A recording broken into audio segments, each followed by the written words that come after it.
Okay,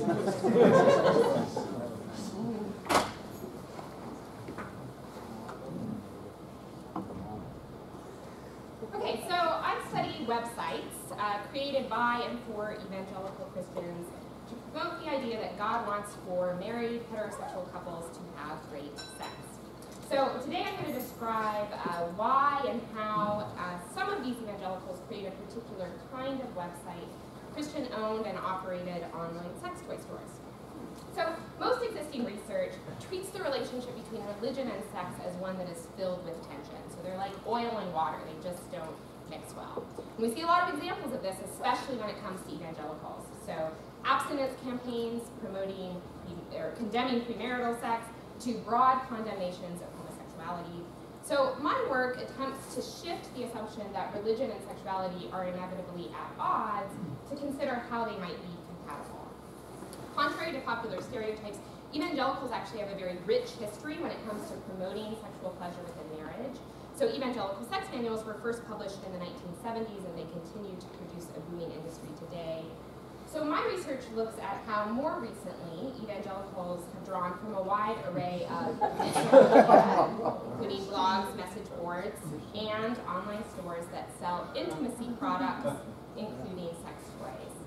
So these stores are like other secular online sex toy stores with the important caveat that Christian-owned versions contain no pornography. So no nude models on product labels, no erotic videos. But other than that, they carry a wide range of products to optimize a couple's sexual pleasure. And they also offer the explicit message that if sex toys improve a marriage, then God approves. So my research is based on what I call a virtual ethnography. So today I'm going to focus on content analysis of 18 online stores in my study, along with interviews that I conducted with just 3 of the store owners. So you might be wondering, how does one decide to start an explicitly Christian sex toy store?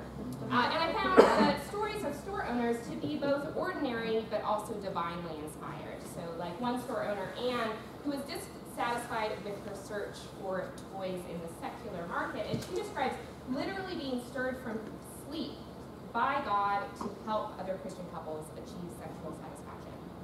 So what Anne's store, along with all of the others in my study, share is a firm belief that sex is allowed only for couples who are married, monogamous, and straight.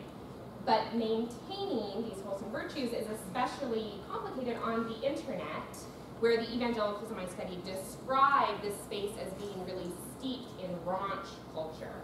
So they face very unique obstacles in navigating these online spaces. As one store owner, Samantha, told me, typing sex online quickly lures some of the most appalling junk you can imagine.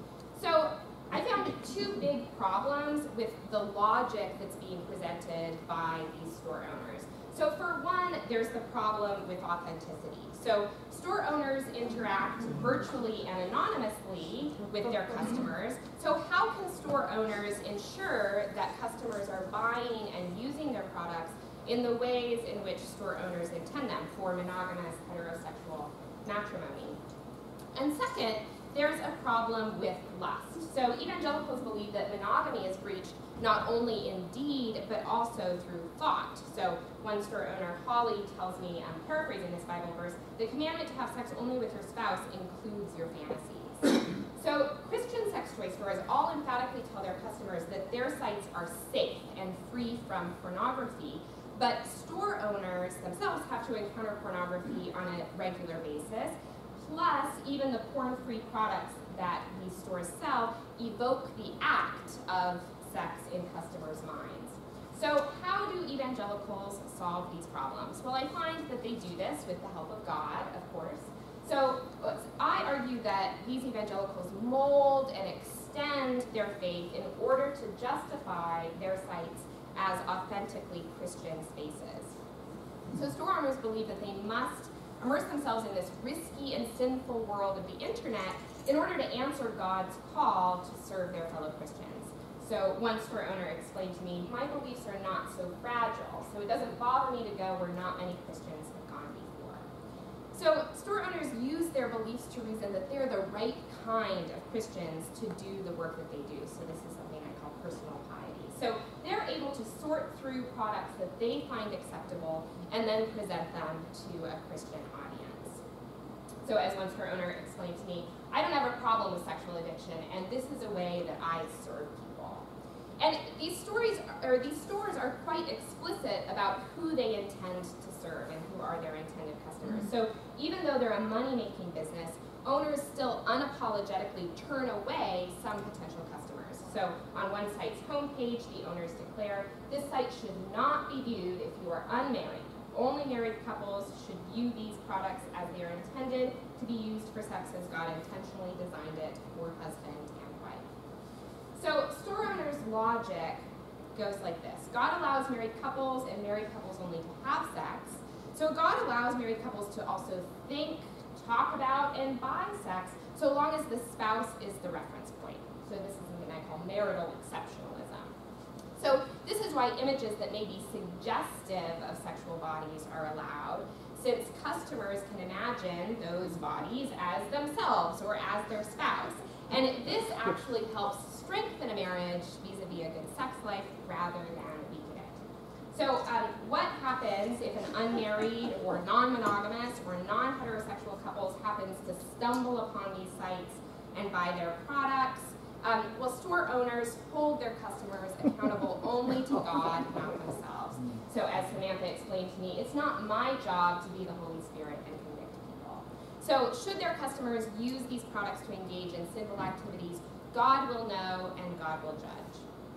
So Christian sex toy owners effectively overcome the obscene in justifying their sites by blending what are traditional ideas with modern ones along with modern technologies. So this is something I call a new evangelical sexual logic. So in doing so, they show how religion and sexuality are more compatible within an evangelical framework than we might imagine.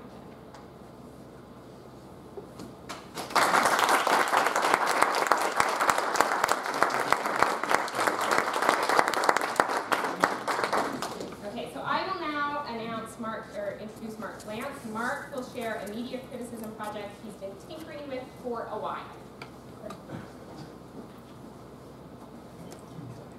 Yeah. My project, or the main idea behind this, started as an example I used in the classroom when I was trying to describe some principles of narrative to my students.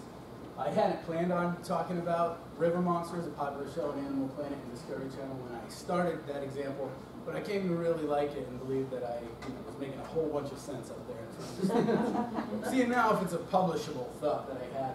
Walter Fisher spent his career discussing the importance of narrative to rhetoric and human existence.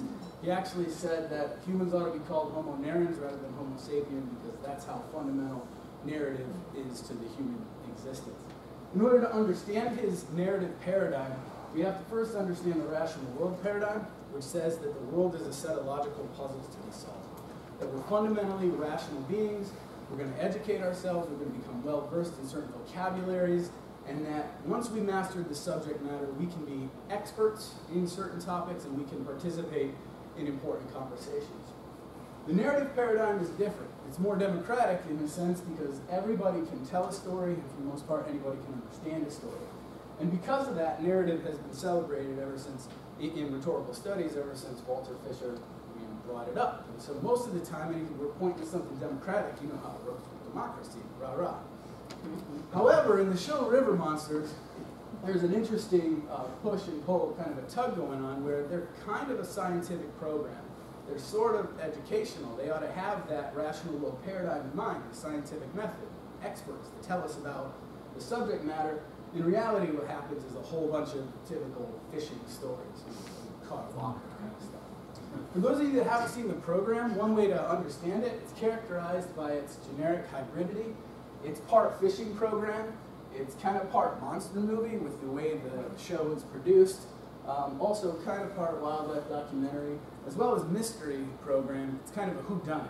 Some terrible monsters, in this case the Flesh Ripper, do something awful in the early parts of the show, and we're trying to find out if it's really that dangerous and what it is. A particular episode I looked at, called The Flesh Ripper, looks at long fin eels in New Zealand. For the most part, my analysis progressed chronologically. Started at the beginning, with this introductory quote where he talks about how he's fascinated by monsters, he's in the hunt. But this part's really important. He says he's a biologist, he says he wants to know the truth. Well, biologists have a whole method for understanding the truth, and he hasn't really heard about that.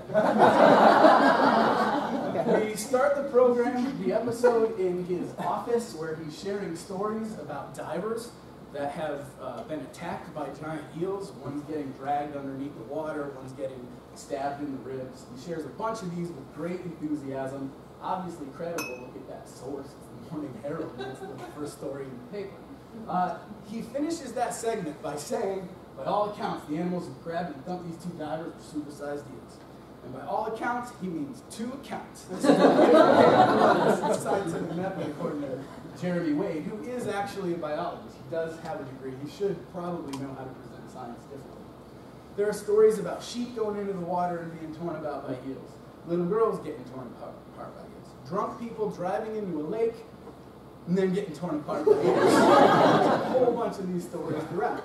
And he consistently affirms the validity and credibility of these stories. It's not just, hey, thanks for telling me that story. It's not, hey, this is a pretty interesting one. It's always, wow, so we should really look into this, huh? One of the darkest, at least production-wise stories they tell, is when they rely on myths of the native people of New Zealand to kind of further mystify and create a myth around this. There's a story about a drought up in heaven, a giant eel gets sent down, tries to seduce a god's wife, and then gets hacked up, and it's all really not revealing the truth about the animal, but more mystification. Goes on a popular chat show and asks for crazy stories about how dangerous the eels are. One person tells a story about how an eel grabbed a man in a very peculiar sort of place. As they're telling the story, it's cut with a reenaction of the moment, as well as a woman grinding red meat in her kitchen. A presumptive listener. It's just macabre, really. And then, again, he affirms the credibility of the story. He's really pumped that he's gotten an accurate sense of what this predator is capable of. There are a few moments within the program that kind of sort of look like science or smell like science. They got this graphic right here, which looks pretty official to me. They do actually interview the world's leading expert about longfin eels, this guy, Don Gelliman. Well, they don't ask him for facts. They just say, so could this thing really tear apart a little girl? And that's the kind of angle they're working on. So some of his stories are wildly unsupported. He's reminded of a story that he's heard, that he can't pin down where it happened, or to who, but some people have told him, and so he's pretty sure this is exactly what he should relay on national television, rather than go into the scientific method and collect data. The culminating scene, he spreads himself in fish guts and chainmail, and he jumps into the river. And the eels start nipping at him, and before he does this ridiculous stunt, he announces that thanks to all the stories I've collected, I'm ready to jump in the water with these dangerous creatures, and he presents himself as the hero.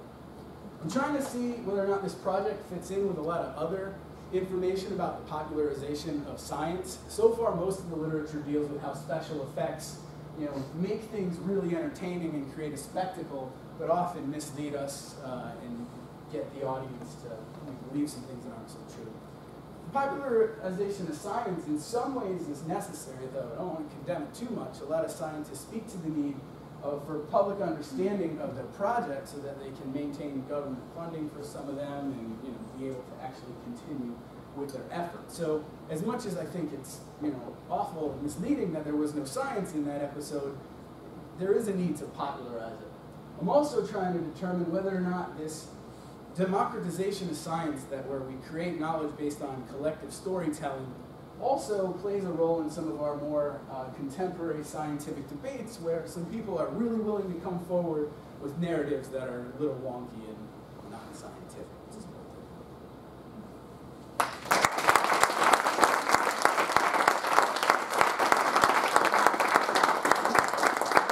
Again, invite you to take a 10-minute break and get some drinks and talk with each other. Think about what you would present. We're coming for you. And then we will join up for our last 2 presentations, and then we'll go out into the world rejoicing. So, mingle!